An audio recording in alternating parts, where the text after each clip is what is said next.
उन्होंने आपकी जो लड़ाई थी वो अपनी बना ली। नॉन टीचिंग जिस परेशानी और जिस तकलीफ से गुजर रहा है पिछले तकरीबन 7-8 महीने से, मैं रेहान और गांधी जी के साथ लगातार बैठता रहा हूं। आज मैं AMU old boys alumni association parent body है उसकी तरफ से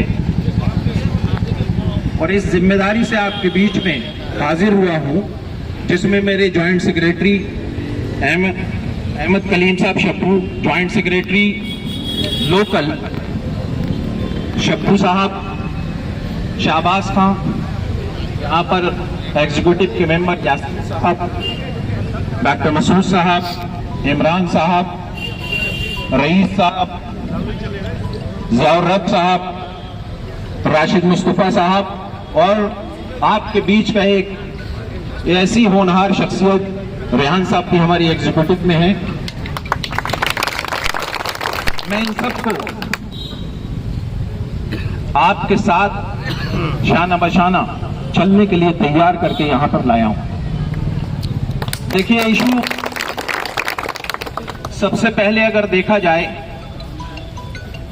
तो 20-20 साल और समझता हूं शायद 24 साल के भी लोग यहां पर मौजूद हैं और 34 इयर्स बैक चले जाइए जो आज परमानेंट नहीं हुए। उन्हें डेली वेजर से आपने क्लियर वैकेंसी पर तो ले लिया, क्लियर वैकेंसी से उनको परमानेंट नहीं किया। ये इसी वाइस चांसलर की गलती नहीं, पिछले जितने वाइस चांसलर यहां गुजरे हैं अगर वो चाहते तो आपके इशू को रिजॉल्व कर सकते थे, लेकिन किसी ने भी ये जहमत नहीं की। अलीगढ़ मुस्लिम यूनिवर्सिटी या तो उन स्टूडेंट्स, उन तलबा और उन छात्रों का नाम है जिन्हें अलीगढ़ मुस्लिम यूनिवर्सिटी पर अपनी कुर्बानी दी है, या सेकंड नंबर पर नॉन टीचिंग आती है जो अपनी कुर्बानियों से इसको। लेकिन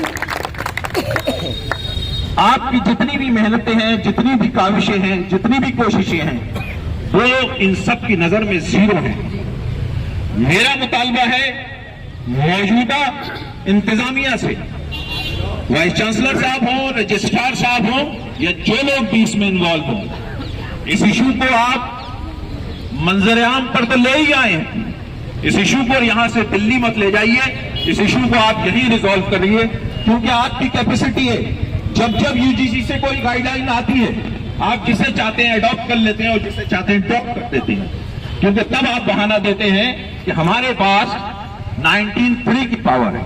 अलीगढ़ मुस्लिम यूनिवर्सिटी का वाइस चांसलर कहता है कि हम ऑटोनोमस बॉडी हैं, हम आपकी बात नहीं सुनेंगे।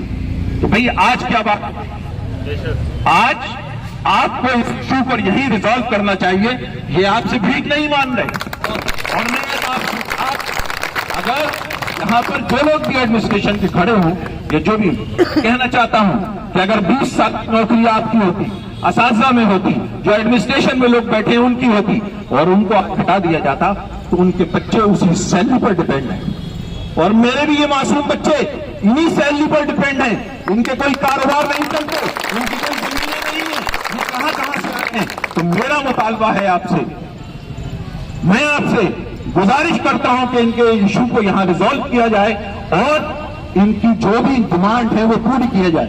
मैं आपके मंच से ये वायदा करता हूं कि आप जहां जहां कहेंगे इस लड़ाई में हम आपके साथ हैं, क्योंकि ये आपका काम नहीं है, ये मेरा भी काम है, मेरे बच्चों का मुस्तकबिल का काम है। 30-30, 34 साल जो रिटायर हो गए, यहीं पर अभी मुजीबुल्लाह साहब जो जुबैरी साहब हैं, कंट्रोलर, उनके ऑफिस का एक आदमी डेथ हो गई उसकी, आज उसका कोई पुरसाने हाल नहीं है, क्योंकि वो परमानेंट नहीं था। 20 साल नौकरी के बाद वो परमानेंट नहीं था, उसके बच्चे रोड पर हैं, उसकी कोई सुनवाई नहीं करेगा। ऐसे ही कल आपके साथ ना हो, लिल्लाह मेरी ये दुआ है आपसे कि अल्लाह ताला ऐसा किसी के साथ ना हो। आप लोगों को परमानेंट होना चाहिए। मैं आपके साथ हूँ, पूरी एसोसिएशन के साथ हूँ, और जहां जहां भी लड़ाई कर सकता हूँ वो लड़ाई आपके साथ लड़ूंगा, कंधे से कंधे मिलाकर। बहुत बहुत शुक्रिया।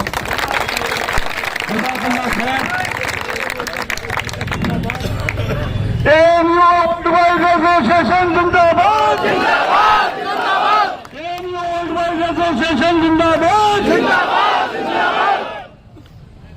साथियों, आजम मीर साहब बड़े संघर्षशील जुझारू नेता हैं। मैंने इन्हें कई बार परखा है। जब सीआरआर का मामला था, इन्होंने मुझे और रेहान को बुलाकर एक एक बात वहां से लेकर दिल्ली तक पहुंचा दी। ये जो सीआरआर पे होल्ड आया है, उसमें थोड़ा इनका भी कंट्रीब्यूशन है। अगर वो सीआरआर उस दिन लागू हो जाती तो आज हमारा कोई परेशानी हल ना होता। देखिए, मैं बार बार एक बात कह रहा हूं कि डेली वेदर भाइयों, सबसे ज्यादा खतरनाक तलवार आपके ऊपर लटकी हुई है। ये अडानी और अंबानी को देना चाहते हैं। ये हम होने नहीं देंगे, चाहे हम अपनी जान खबर करना पड़ जाए। बिल्कुल ये प्रण करे हुए हैं, या तो आर या पार, या तो लेके जाएंगे या मर के जाएंगे इंशाअल्लाह। देखो, मैं अपने भाइयों से एक बात और कहना चाहता हूं। जन्नत हर आदमी चाहता है, लेकिन मन्नत कोई नहीं चाहता। मन्नत दूसरा चाहता है कि पड़ोसी मर जाए, जन्नत मुझे मिल जाए। मरना पड़ेगा जब ही जन्नत मिलेगी, जिंदगी में जन्नत मिलेगी। तो ये सोच लो कि देखो, मैं बार बार आगाह कर रहा हूं कि होशियार हो जाओ। बहुत कमजोर प्रशासन है, बहुत